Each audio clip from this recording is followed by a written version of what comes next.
The National Task Force for Humanity in Healthcare proposes a new model that goes beyond burnout prevention and promotes resiliency and the restoration of humanity in healthcare. Throughout this series, we will hear about how to move beyond the prevention of burnout and instead systematically cultivate human thriving and connection in ways that promote resilience, well-being, and joy for all healthcare team members. In this episode, we'll be taking a look at the skills teams need to address burnout at a system level.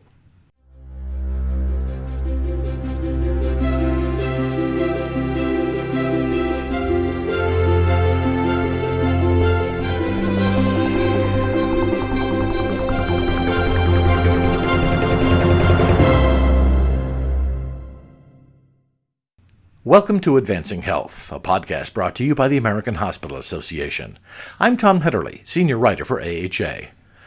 In this episode, Elisa Arespacochaga, Vice President of AHA's Physician Alliance, speaks with Dr. Reed Pierce, Vice President of Culture Transformation and Strategy at the Institute for Healthcare Excellence and practicing internist at the University of Colorado, and also Dr. Bryan Sexton, Director of the Duke Center for Healthcare Safety and Quality and an Associate Professor there. Welcome to another podcast in the AHA's ongoing series where we focus on important issues facing clinician leaders. I'm Elisa Arespacochaga, Vice President of the AHA's Physician Alliance, and today we're continuing our conversation on addressing burnout and specifically talking about how to measure work that is being done in this area. I'm joined today by Dr. Reed Pierce, Vice President of Culture Transformation and Strategy at the Institute for Healthcare Excellence and practicing internist at the University of Colorado, and Dr. Bryan Sexton, Director of the Duke Center for Healthcare Safety and Quality, an Associate Professor there. So to get us started, Reed, will you just tell us a little bit about yourself and your experience? Happy to start, Elisa, and thanks so much for the opportunity to have this important conversation today. I, as you said, am an internal medicine physician. I now practice as a hospitalist, and about 10 years ago was invited to help start a clinical practice in California where I was taking care of patients at the time. And a lot of the initial work I was doing focused on building the practice, hiring other physicians, figuring out who our patient population was. And on the side, I pretty quickly realized that there were a lot of complex and interesting questions about systems of care, about culture, and many of those side issues were both interesting to me and also things that I really didn't have any framework for dealing with. And over the last 10 years, a large part of where I've spent my time is thinking about patient safety and quality and systems of care. And increasingly, it's also had to do with how it feels when you walk into any part of the care delivery system. So what's the morale? How are people doing? And that really got me thinking a lot about these questions of burnout and thriving and how are we tapping into the very best that our people have to bring to work every day, or how are we stifling that? And as a result, I've been on this journey, and I've gotten to work with Bryan in the last few years, thinking about burnout and thriving and flourishing in particular, which I think is an incredibly important topic, not only for how people feel when they go home at the end of the day, but also for how we get the performance that we want out of the American healthcare system. Absolutely. Couldn't agree more. Bryan, why don't you give us a little bit about your background? Sure. So I'm a psychologist by training, and my research has been in the past on things like safety culture, leadership, and teamwork, all those lovely and tricky to measure things. I used to work at Johns Hopkins, where we were really focused on reducing bloodstream infections and everything we can do to kind of make it easier to do the right thing at the bedside. And what we learned was that whenever our protocols didn't work well, or whenever we weren't able to kind of move the dot, it was usually associated with kind of a lack of bandwidth or just kind of, some people call it low engagement, some people call it compassion fatigue, some people call it burnout, now people call it moral injury. There's a lot of different words for it, but people just didn't have the gas in their tank to take on something new and to do it even better than they were doing before. And so it became more interesting for me personally to start to measure that, kind of the capacity to do quality improvement. And then how do we kind of recharge those batteries before we go and foist some new thing upon these very kind of overworked, kind of tired, distracted healthcare workers. So right now we have, in my lab, a $3 million grant from NIH to run clinical trials to reduce burnout in healthcare workers. And we can show that through these interventions, we can cause burnout to go down. We can cause people's ability to thrive to go up. And so that we've been focusing a lot of our time on how to measure that, different ways of achieving that, and then how to fold that back into kind of a workforce that doesn't really have time to take on grand new adventures. So it sounds like between the two of you, you really are building the performance athlete in healthcare. Tell me a little bit about why we need a different approach to measurement around well-being and burnout. You started to touch on it, this idea that we need to not just measure, how bad things are, but a little bit of how good things could be. So, Lisa, from the point of view of clinician leaders in healthcare, as I was spending time with clinic directors and unit directors and physicians who are leading service lines in hospitals, doing the kind of work I was describing before, helping them redesign their care systems, often this question would come up, I'm struggling with how my people are doing. We've had a lot of turnover. Can you help with that? And many of the existing ways to get at how burned out people are, like the Maslach burnout inventory, which are well validated and really well adopted in a lot of different parts of American healthcare, those things I found to often be a helpful way to start the conversation, because now we have a metric, we can quantify this version of how people are feeling. The trouble is all of those measurements are focused on how burned out people are. In other words, how deeply in deficit you are. And as a leader, if you go to your people and say, we've got this data back and the data looks pretty bad, how do you all feel about that? Where you then end up is this downward spiral conversation where people just elaborate on all the things that are driving them crazy about their work and all the reasons that they don't like working in a place. And that conversation, whether it's 30 minutes or an hour or 90 minutes, can feel really self-defeating. And at the end of it, what I've found over and over again is that leaders will often say, why did we even do that? We measured burnout, and then I went to try to talk to my people about it, and now they're even more burned out having the conversation, and they may be upset with me as a leader, or they're feeling really demoralized about working in this organization. Hope has left the building. And if our goal is to go in and help people change the way that they work together, change the way it feels to do work together, redesign both the system and the team and the culture, we have to have data that helps invite a different kind of conversation, not just a downward spiral where the conversation about burnout is actually making us more burned out. And Bryan, I know, has thought a ton about the nuances of what we measure and how it gets us into a different space, which is what's really cool, I think, about what's emerging in some of the science that he's going to describe. Sure. The past 20 years has seen a real explosion of research into relationships and purpose and meaning and how to get more joy, how to feel amazed, how to experience more humor. And I think what we're trying to do as we acknowledge just through our measurements and our metrics, yes, historically we've been measuring burnout, and burnout's been a great metric for over 40 years. Christina Maslach and her Maslach burnout inventory it's a great story. Very few metrics stand the test of time the way hers has. And in particular, we really like the emotional exhaustion subscale of the Maslach burnout inventory. It holds up really robustly to translation, and it predicts a whole host of clinical and operational outcomes.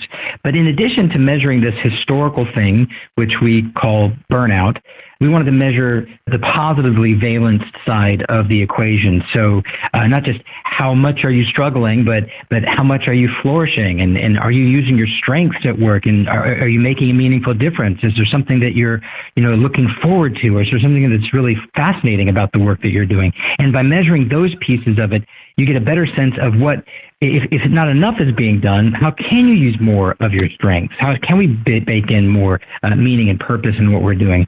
And then the other side of that equation is not just flourishing and thriving, but the second pillar of resilience, that there's a history for it in the literature, but we didn't like a lot of the metrics that were out there because you either had to pay for them, or they were way too long, or their psychometrics they just weren't right, as they weren't in that really sweet spot where you feel really comfortable using a metric like that. The new one that we created is called recovery. So how do you bounce back? Do you bounce back, after difficulties? Can you adapt to situations that you can't change? And does your mood recover after frustrations and setbacks? This idea of kind of coming back after a hard one on the chin, together with thriving, form our new way of measuring the positive side of the equation of the human condition at work. So are you struggling, or are you flourishing? And on that flourishing side, we measure thriving and recovery. That's really fascinating. I really like that juxtaposition. Well, Lisa, I was just going to add one thing Bryan and I have talked about a lot is this concept that if we put a spotlight on something with the metrics, it doesn't necessarily teach us when we look at that piece what the opposite looks like. So if you measure burnout really, really well, that doesn't actually provide people a clear view of what thriving and flourishing looks like. And so having a more balanced approach to measurement where people can look at different dimensions of this thing we're talking about becomes pretty important. Because imagine you had a burnout measure and you could get it to 0. Is that really good enough? Is that where we want to be? That's a question we've wrestled with, and I think we've come to the conclusion the answer is no. Absolutely, I would love to see people go home with 0 emotional exhaustion. Even if we get there, that doesn't necessarily mean that they're going home truly using their strengths, flourishing and thriving, as Bryan said, with the ability to bounce back when hard things happen in their work. And so we wanted to be able to capture different dimensions of this, because looking at one piece doesn't necessarily give you all the insights and the answers to what some of these other domains are. Yeah, the absence of something bad does not necessarily mean the presence of something good. And if you really want to know, we got to measure it. I think that's absolutely the next step in really understanding well-being. Is not just getting to 0 is not the goal. Is how do we get to that point where our teams are thriving, because really to be able to care for others, they need to be. I think that's a wonderful measure. So can you talk a little bit about the connection, and I'll start with you, Reed, of between the measurements you're looking at around not just reducing burnout, but increasing thriving, and some of those other organizational metrics that we're all tracking in terms of safety and engagement and turnover. And I hope you're going to say there's a lot of correlation, but tell me a little bit about how you're bringing those together. It's such a great question, Elisa. And I think it illustrates more and more clearly as the science is evolving this connection that we articulated earlier between this thing that we're measuring, culture, burnout, morale, whatever you want to call it, moral injury, and performance. Everywhere we look in the literature, when we ask the question, is burnout related to things that we care about in clinical medicine, the answer almost always is yes. So if you take people in the hospital and ask the question, are you more likely to make a mistake administering medications or a mistake in terms of caring for patients at the bedside if you're more burned out compared to less burned out? It turns out burnout is connected with making more medical errors. We know that patients and families can tell when their clinical team is burned out, and their patient experience scores come back lower because they sense that burnout. There was a cool study that came out in the last 5 years where they looked at people trying to make a difficult diagnosis in neonatal ICUs in Israel, and they looked at whether those people were receiving comments from a consultant that was either supportive, helping them thrive, or demeaning. And it turned out when people had one of those kind of toxic comments fall into the conversation on rounds about this simulated case, they made more diagnostic mistakes. So what we're seeing is everywhere we look, higher rates of burnout tend to be connected with worse outcomes, worse experience. I strongly suspect it's going to be connected with higher costs of care in a way that we can really define at the bedside. We already know that when people are more burned out, they're more likely to leave, and so turnover for doctors and nurses goes up, which is a very expensive problem. So when we talk about trying to achieve high-value, patient-centered care in America, we can't do that if levels of burnout are really high in our organizations. And I'm starting to think of this as burnout being one of the most important levers or issues that we need to work on kind of underneath all the other metrics that we follow in order to get the sort of outcomes and performance that we want. And if we ignore burnout thinking that it's a side issue, it's only about how people feel when they walk out the door, we're actually missing a huge opportunity to be able to provide the kinds of care and the outcomes that we want for people in the United States. Yeah, I would add to that. Exactly right, number one. Number two, if you want to put this in the simplest terms possible, burnout is measuring burnout or measuring thriving or measuring recovery. When you're measuring well-being in this way, what you're measuring is the ability to do stuff. And so is it any surprise that you can link self-reported ability to do stuff to turnover, to disruptive behavior, to infection rates, to preventable harm, to delays in delivery of care? Everywhere we look, we can link burnout, and there's no benefits. We can't find any silver lining to burnout. It's not like, well, yeah, it's bad, but there's just one good thing. Like, we can't find any outcomes that are positive as a result of burnout increasing or burnout being high. So taken at the highest possible level, if you think about well-being metrics as the ability to do stuff, it's no wonder that you see all these robust clinical and operational connections to really expensive outcomes. I mean, in a recent Annals of Internal Medicine article just, conservatively puts the cost of physician burnout at $4.6 billion a year. And if you factor in 4 or 5 nurses for every physician, I mean, it's a really expensive problem that we're just not spending a lot of money right now on preventing. So, Bryan, let's start with you on this question. How can teams and units and leaders, and thinking from that system level, use the kinds of data that you're tracking to adjust their initiatives and the behaviors and the work that they do so that they can really start thinking about getting their entire team at that thriving stage? That's a great question. So historically, for 25 years now, through my research, we've been measuring what's your teamwork like, and what are your patient safety norms and behaviors like, and would you feel comfortable speaking up with a concern about a patient, and are errors handled appropriately in this work setting? And we've been asking those questions for a long time. But if you layer on top of that these other questions about workforce well-being, it kind of gives you a suggested speed limit for how fast you can address the teamwork issues or the leadership issues or the patient safety norms that you want to work on. And if you've got really big problems with teamwork and very little burnout, go nuts with team training. But if your teamwork scores are in the toilet and your burnout scores are through the roof, going and telling people how they should speak up and what they should say during briefings and debriefings is just like the Charlie Brown, teacher, wah, wah, wah, wah, wah, wah. It's not gonna fall on kind of alert ears. So by measuring burnout, you get a sense of what is the kind of capacity or bandwidth of this group to work on something. It also, if the burnout rate is particularly high, and we find that to be once you get to about 40% or more of the people in your work setting reporting emotional exhaustion, at that point, it's really hard to get people to show up at meetings, to get them to do what they say they're going to do, kind of as part of task force or initiatives in a given clinic or work setting. And it's much harder to do things once you hit that 40% threshold. At that point, you need to ask yourself, would we be better off tackling this burnout issue first?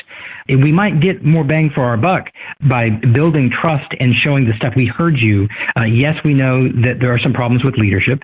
Yes, we know that there are some problems with the way that we coordinate care delivery. And yes, we know that you're not happy with all the patient safety norms in this work setting, but we also see that nobody is going to the bathroom, eating meals, or getting out on time in this work setting. We also see that people arrive at work exhausted every day and leave even more so. What can we do to start to tackle the wherewithal issue so that we can legitimately have a conversation about what needs to be done for teamwork around leadership, around patient safety norms? So when you fold measuring well-being into what you're already measuring in terms of safety culture, or employee engagement, or physician, engagement, it gives you kind of permission to work on the other stuff if your burnout is low enough. But if your burnout is high, you might want to focus on the burnout first, because you'll build a lot more trust if you communicate that you're doing that. And Reed and I've talked about this many times before.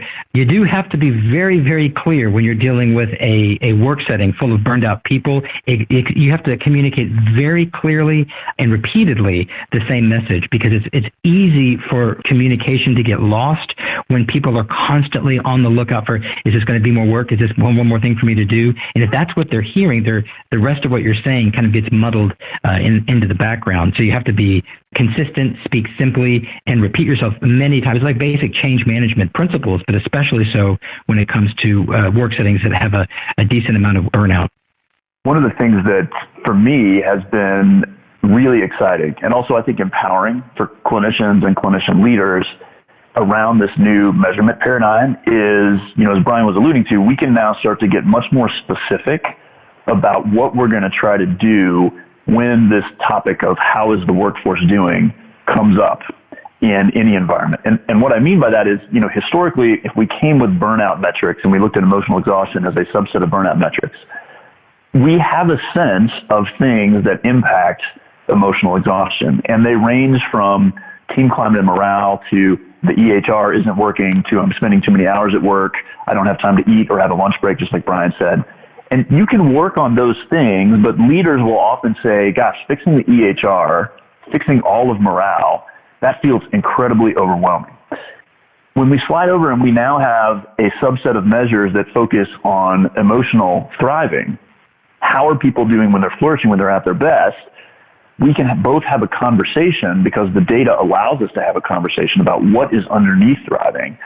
And we can start to look for specific interventions that drive thriving up. And Bryan has done a ton of research around what are small acts or habits, particularly at the team level, that promote thriving. So it turns out, as an example, that if teams regularly share appreciation and gratitude with one another for the work they're doing, it tends to fill people's buckets. And they go home saying, that was a good day at work. In the same way, when we talk about emotional recovery, what is it that we need to do to bounce back? It opens an avenue for conversations around what do we need to do to ensure people can continue to bounce back or recover or be ready for the next thing. And that's super important in my mind because often the burnout conversations I get into have reached a level of desperation where people in the clinical setting are saying, can you please just hit the pause button on everything?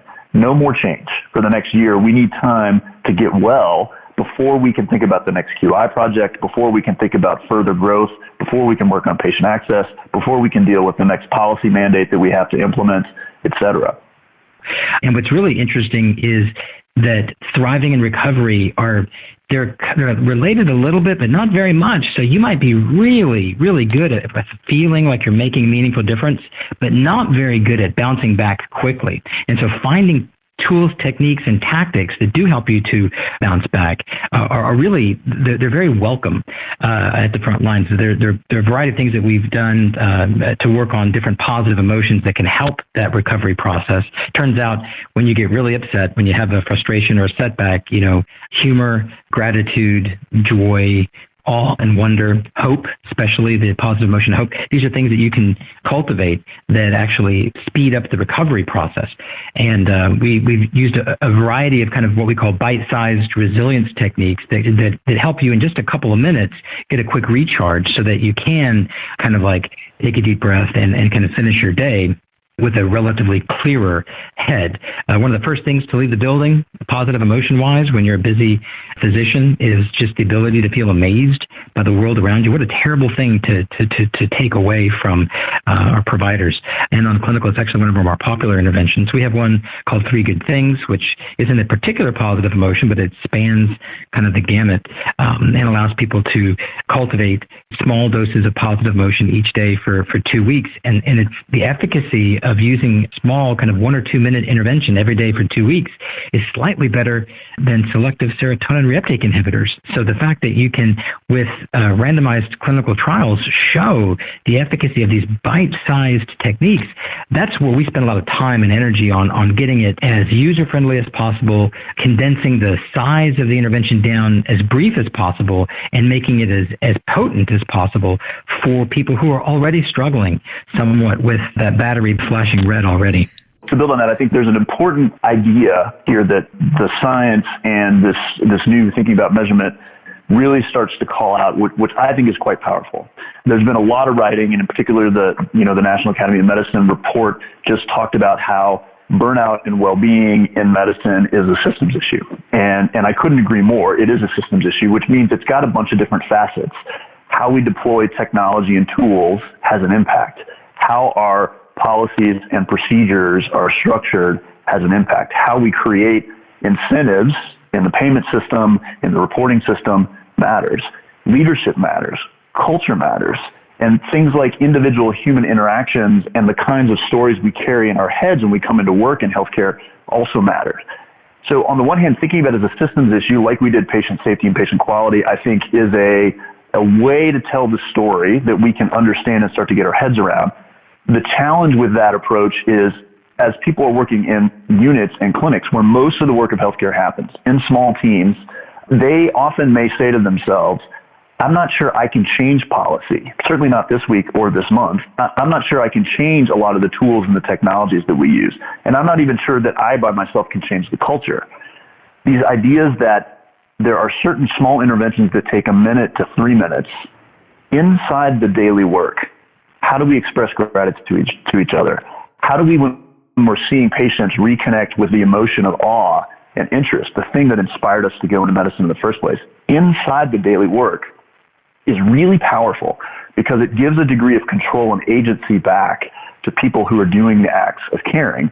And it's something that is already available to them if we can help cultivate it, as opposed to saying we need to wait for the EHR system to get a major upgrade, or we need to thin out some of the reporting requirements in quality and safety reporting systems. Those things like technology change, changing policy take a long time, and they feel like they're much farther away from my local agency. So when teams are in a position to say, in addition to advocating for the kinds of change we need at the system, we also can work on gratitude. We also can rediscover the inspiration and the amazement that we had taking care of patients when we went into healthcare. We also can find some hope and some pride inside the daily work.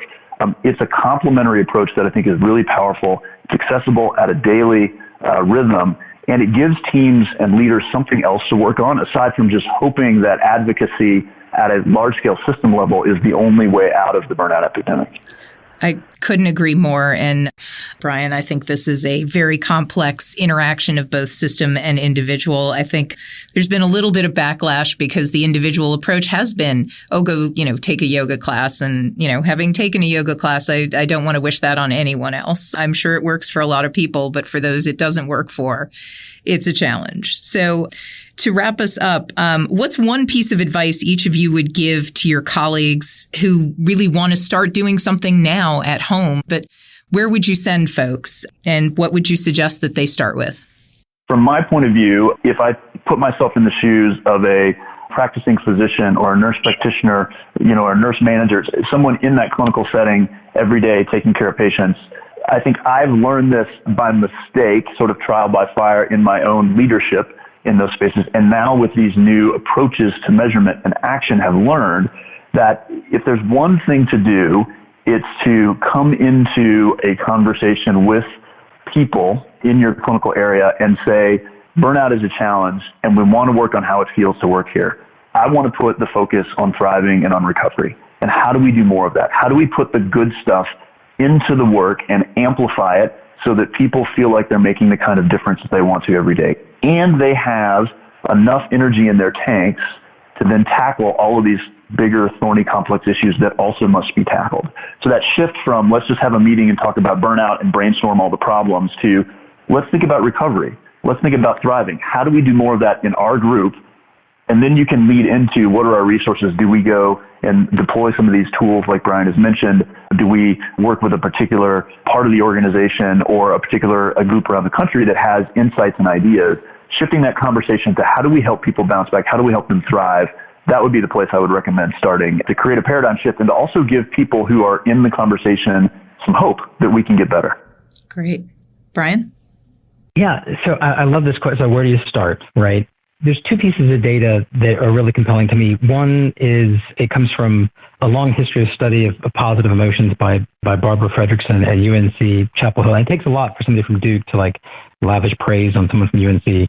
She's brilliant. One of the things that she says is, the negative screams at you and the positive only whispers.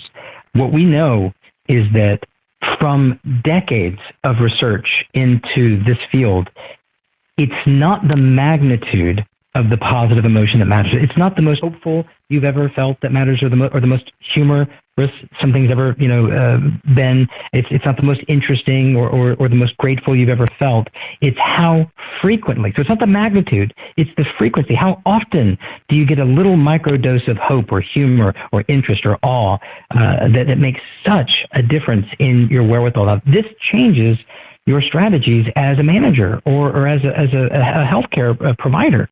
How do you focus on getting those micro moments back in to kind of recenter and refill your own gas tank?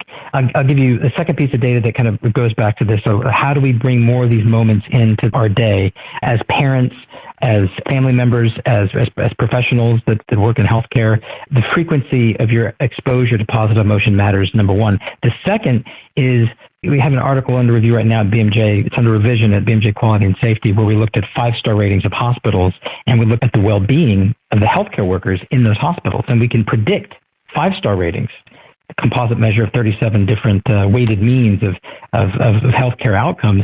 We can predict those composite measures of outcomes by looking at the well-being of the workers in those hospitals. And more importantly, one item actually predicts 18% of the variance in outcomes across these hospitals. And that's, to what extent are you using your strengths every day at work? So are we asking our staff during evaluations, I'd like to see less of this and I'd like to see less of that? Or are we saying, I want to see you using more of this strength that you have, the way that you connect with patients, or we want to be seeing more of that? Are you being cultivated to express and use your strengths and find more purpose and meaning? Are you being encouraged to have access to these small doses, even if they're just tiny doses of positive emotion? Where you start is with something simple, because once you have a little bit more gas in your tank, you can do something a little bit more substantial. And I think that's where we need to focus a lot of energy right now, is giving a lot of people a little bit more gas in their tank so that they can take a deeper breath, so that they can be ready for what comes next. I think that's perfect advice. Thank you both so much for your time. Thank you, Lisa. Thanks, Elisa. It's been a great conversation. And look forward to continuing to follow your work and sharing it with hospitals and health systems across the country.